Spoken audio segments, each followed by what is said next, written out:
شما همشهریان ایلامی با ما همراه باشید. می‌خوایم بریم پیش عمو شبان گوجه‌بیگی، کلبه تنهای مانش. همراه باشید.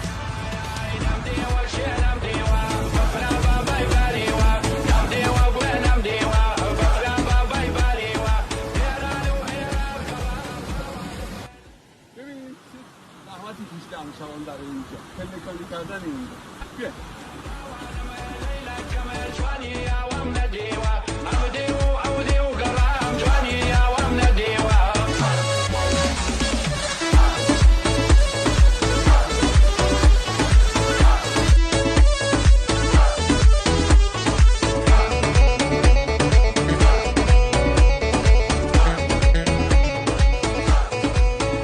بیا عمو شبان هم که مقداری کار دارن با تشریف ببرن و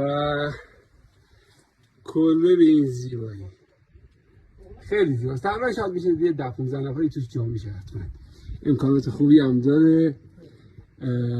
موبایلتون هم میتونید اینجا شارژ کنین، گرمایی رو خیلی. خب همشهریان ایلامی که سوال پرسیده بودن که کلبه تنهای مانشت کجاست؟ مانشت کلبه عمو شعبان و عمو شعبان عزیز مثل مانشت استوار و محکم و خوش اخلاق و خوش برخورد. الان هم عجله دارن باز به خاطر ما وایسادن. خیلی ممنونم از عمو شعبان. اگه صحبتی دارین عمو شعبان، شعری دارین برامون بخونین که ممنون میشم. خدمت جنابان سلامت حضورتان چشمیه کوچک تقدیم تشکر خدمتتون خیلی خوش آمدید. همزمان شکن کافه آب مانش سر گفتار و مانش در خیلی خوش آمدید. فقط یه دو بیتی تقدیم. بله خواهش می‌کنم.